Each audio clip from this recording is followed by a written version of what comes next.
కాన్స్టిట్యున్సీలో ఉన్న అగ్రిగోల్డ్ భూముల్లో ఉన్న యూకలిప్టస్ మొత్తం ఇది లాస్ట్ 2 months నుంచి కంప్లీట్ గా కొట్టడం జరుగుతున్నది. కాబట్టి గవర్నమెంట్ కూడా ఏమాత్రం పట్టించుకోకుండా ఏముందిలే మనం మాట్లాడేదానికి మనకు ఎటువంటి పవర్స్ లేవు. చంద్రబాబు నాయుడు గారు అటువంటి పవర్స్ ప్రజలకు ఇచ్చేశారు. కాబట్టి మన పార్టీకి మనం ఏమాత్రం మాట్లాడేదానికి లేదు. మాట్లాడినా కూడా మనకు ట్రాన్స్ఫర్లు వస్తాయి, ఊస్టింగ్లు వస్తాయనే పద్ధతిలో ప్రతి ఒక్కళ్ళు ఆఫీసర్లు, పోలీస్ డిపార్ట్మెంట్ కానీ, రెవెన్యూ డిపార్ట్మెంట్ కానీ, పోలీస్ డిపార్ట్మెంట్ మరీ అన్యాయంగా ఉంది. రెవెన్యూ వాళ్ళు కూడా అట్లే ఉన్నారు. అంటే వైఎస్ఆర్ కాంగ్రెస్ లో జగన్మోహన్ రెడ్డి గారు ఈ విధమైన ఆలోచనలతోటి ఎప్పుడూ లేదు. ఈ విధంగా అగ్రిగోల్డ్ భూముల్లో ఉన్న యూకలిప్టస్ కొట్టడం అనేది ఓవర్ నైట్ పెరిగిన చెట్లు కాదు. 15 సంవత్సరాల నుంచి పెరిగిన చెట్లు వాళ్ళు ఇష్టం వచ్చినట్టు, ఎవరికి ఇష్టం వచ్చినట్టు వాళ్ళు ఎవరు ఎంత తీసుకోగలిగితే అంత ఈ విధంగా ప్రజా సొమ్ముల్ని ఎవరో కొంతమంది వ్యక్తులకే అది దారాదత్తం చేయటం అనేది చాలా అన్యాయమైన విషయం. క్షేత్రస్థాయిలో పరిశీలించిన తర్వాత గమనించినటువంటి, గుర్తించినటువంటి వాస్తవాలని ఈరోజు మండల పరిషత్ కార్యాలయంలో ఉన్నటువంటి తహసీల్దార్ గారికి వినతి పత్రం సమర్పించడం జరిగింది. బహుశా నాకు తెలిసి ఈరోజు ఒక్కసారి వరికుంటపాడులో జరిగినటువంటి దోపిడీని చూస్తే బ్రిటిష్ కాలంలో కూడా ఇంత దోపిడీ జరిగి ఉండదు. వీళ్ళకన్నా ఈరోజు జరిగేటువంటి పాలకుల కన్నా బ్రిటిష్ పాలనే బాగుందేమో అనేటువంటిగా ఈరోజు ప్రజలకు భావించేటువంటి పరిస్థితి ఏర్పడింది. దురదృష్టకరమైనటువంటి విషయం. అగ్రిగోల్డ్కి సంబంధించి చంద్రబాబు నాయుడు గారు 2014 నుంచి 2019గా ముఖ్యమంత్రిగా ఉన్నప్పుడు మొట్టమొదటిసారిగా అగ్రిగోల్డ్ కుంభకోణం అనేటువంటిది వెలుగు చూడడం జరిగింది.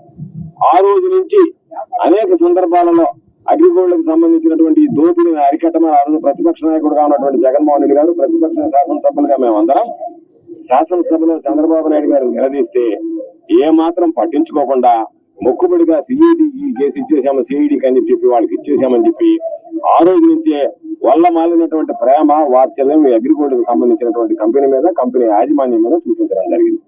చివరికి కోర్టులు దానిలో జోక్యం చేసుకోవడం రకరకాలన్నీ వచ్చిన తర్వాత వాళ్ళ భూములు గుర్తించి ఇదిగో ఇవన్నీ మేము హ్యాండ్ ఓవర్ చేసుకున్నాము అని చెప్పి సిఐడి చెప్పడం జరిగింది.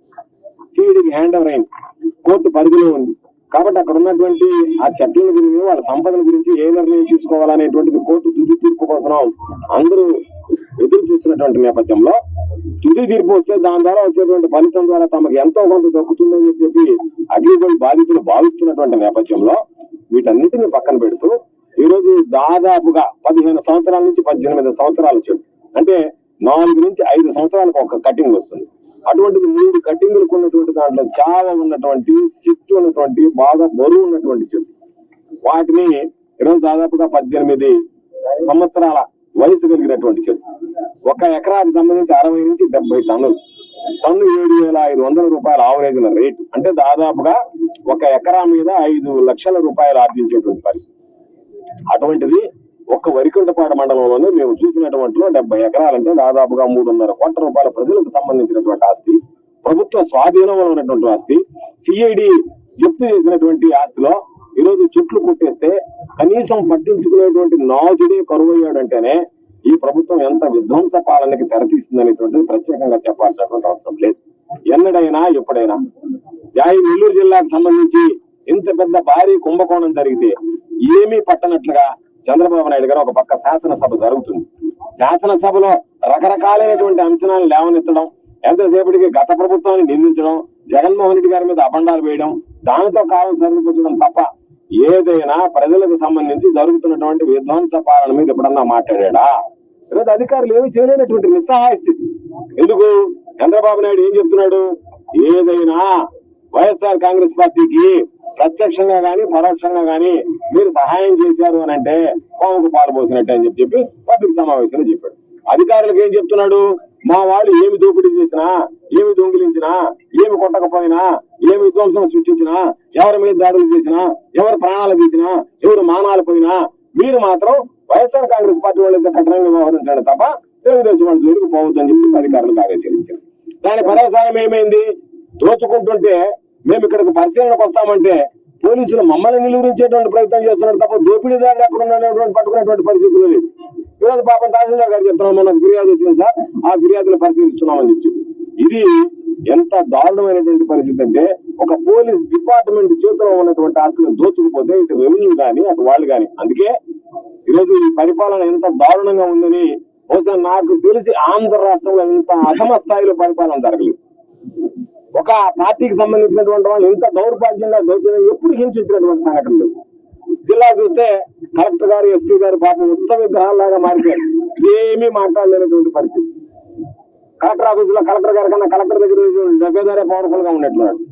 ఎస్పీ ఆఫీసుకు పోతే ఎస్పీ ఆఫీసులో ఉండేటువంటి కానిస్టేబుల్ పవర్ఫుల్ గా ఉన్నటువంటి ఎస్పీ గారి కన్నా వీళ్ళు ఇంకా పాపం తగ్గిపోయినటువంటి పరిస్థితి. ఈరోజు అయితే ఇక్కడ ఉదయగిరి నియోజకవర్గంలో పట్టపగలే, ఇది అడవి కూడా కాదు, ఇది ఒక మంచి గ్రామం. ఈ గ్రామాల్లోనే పట్టపగలే అందులో చూస్తున్నాం గానీ ఇదంతా కూడా పేదలకు సంబంధించింది. దీన్ని మళ్ళా ఆ పేదలకు పంచాలన్న ఉద్దేశంతో గవర్నమెంట్ సిఐడికి అప్పగించినటువంటి ఆస్తుల నుంచి పట్టపగలు వీటన్నింటినీ కూడా లారీలు పెట్టి మొత్తం ఈ యూకలిప్టస్ అంతా కూడా కొట్టి తీసుకెళ్లి వాళ్ళు అమ్మేస్తా ఉంటే ఇక్కడ ఉన్నటువంటి రెవెన్యూ సిబ్బంది కానీ పోలీసులు కానీ వీరంతా కూడా ఏ విధంగా ఉపేక్షిస్తా ఉన్నారు, ఏ విధంగా కామ్ గా ఉన్నారు కూడా అర్థం కావట్లేదు. మరి ఈ రోజు ఇన్ని కోట్ల రూపాయల సంపద సుమారుగా 250 ఎకరాలు ఇక్కడ ఉందంట. సో మొత్తం కొట్టేయాలని చూసినప్పుడు సుమారుగా 60 ఎకరాలు దీంట్లో యూకలిప్టస్ కొట్టేసిన తర్వాత మొత్తం కూడా అప్రమత్తమై మీడియా గానీ ప్రతిపక్షాలు గానీ వైఎస్ఆర్సీపీ గానీ అంతా గొంతెత్తిన తర్వాత సుమారుగా 60 ఎకరాలతో వాళ్ళు పరిమితమైనారు. లేకుండా మొత్తం 250 ఎకరాలు కొన్ని కోట్ల రూపాయల ఆస్తి పేదలకు చెందాల్సినటువంటిది ఈ రోజు ఈ తెలుగుదేశం పార్టీ నాయకులు కార్యకర్తల చేతిలో ఉండేది. దీనంతా చూసిన తర్వాత ఒకసారి అనిపిస్తుంది. ఇప్పుడు ఎంఆర్ఓ గారికి చెప్తే కూడా ఆయనకు ఎదురుగానే ఇక్కడి నుంచి పట్టుమని 1 కిలోమీటర్ దూరంలో కూడా ఈ అవినీతి జరగలే. కానీ ఆయన ఏమీ తెలియనట్టుగానే అసలు చెట్లు కొట్టేసినారా, అది అక్కడ ఇక్కడ అని చెప్పి ఆయన తలంచుకొని మాట్లాడే పరిస్థితి కనపడతా ఉంది. అంటే వీళ్ళు కళ్ళెదురుగా కనపడతా ఉన్నా కూడా ఎందుకు ఇంత మౌన పాత్ర పోషిస్తా ఉన్నారు ఆ రెవెన్యూ అధికారులు కానీ పోలీసు అధికారులు కానీ అర్థం కావట్లే.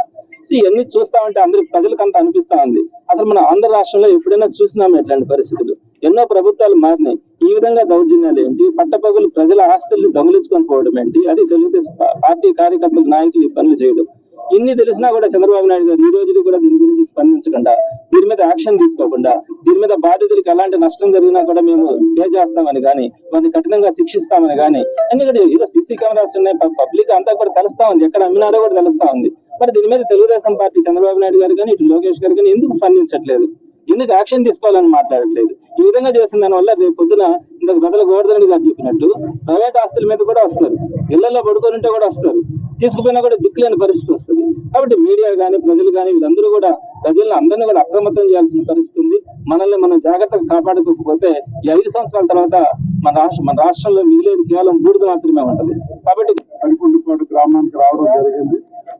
ఇక్కడ చూస్తే ఎంత దౌర్జన్యంగా ఉందంటే ఎంఆర్ఓ ఆఫీస్ కి కొన్ని కిలోమీటర్లు దగ్గరగా అది ఇంత దోపిడీ జరగడం, అగ్రిగోల్డ్ సంబంధించినటువంటి ప్రజలు ఏర్పరచుకున్నటువంటి ఒక ఆస్తిని అది ఈ రకంగా దోపిడీ జరగడం చాలా బాధాకరం.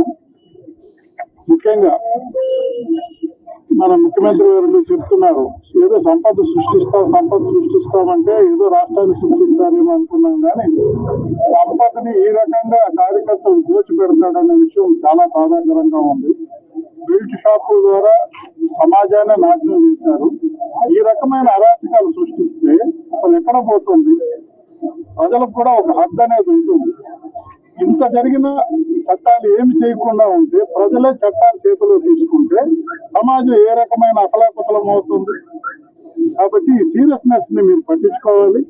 నిజంగా ఎంఆర్ఓ కలిసిన తర్వాత అసలు ఉత్సాహ విగ్రహం అనేది అర్థమైపోయింది. పోలీసు వ్యవస్థ అయితే మా పెద్దలు చెప్పినట్టుగా అతి ఉత్సాహం చూపిస్తాము, ఇది కరెక్ట్ గా